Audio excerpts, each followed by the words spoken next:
Азаматтық істер аудандық, қалалық және оған теңестірілген соттарда қаралады.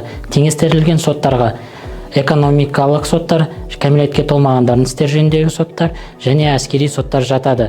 Аталған соттардың сот актілерімен келіспеген жағдайда тараптар өздерінің апелляциялық және кассациялық шағымдарын облыстық және жоғары сотқа шағым келтіруге құқылы. Әр тарап өздерінің талаптары мен қарсылықтарын негізгі сілтеме жасайтын мән-жайларды дәлелдеуі тиіс. Егер де талап өзінің дәлелдемелерін ұсыну қиындық туғызған жағдайда, сот олардың өтініші негізінде сұратуға жәрдемдеседі. Азаматтар сотта өздері және өкілдері арқылы сотта өз құқықтарын жүргізуге құқылы. Сотқа егерде өкіл арқылы жүргізген жағдайда, олар өздерінің тиісті рәсімделген сенімхат және өкілдің құқығын растайтын құжат ұсыну қажет. Азаматтық іс бойынша шығын мемлекеттік баждан және де сот ісі бойынша кеткен алымдардан тұрады.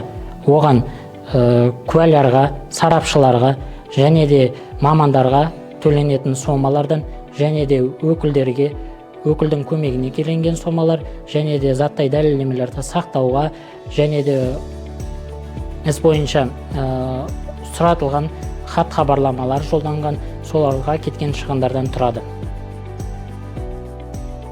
Іске қатысатын адамдар немесе олардың өкілдері іс бойынша дайындалған хаттамамен немесе қысқаша хаттамамен бейне аудио жазбасымен олар дайындалған және қол қойылған күннен 5 жұмыс күні ішінде танысуға құқылы.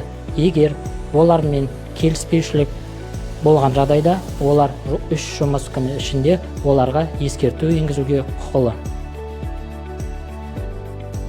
Сот шешімі дереу орындалуға жататын шешімдерді қоспағанда, заңды күшіне енгеннен кейін орындалуға жатады. Оны орындау үшін сот атқару парағын жазып береді.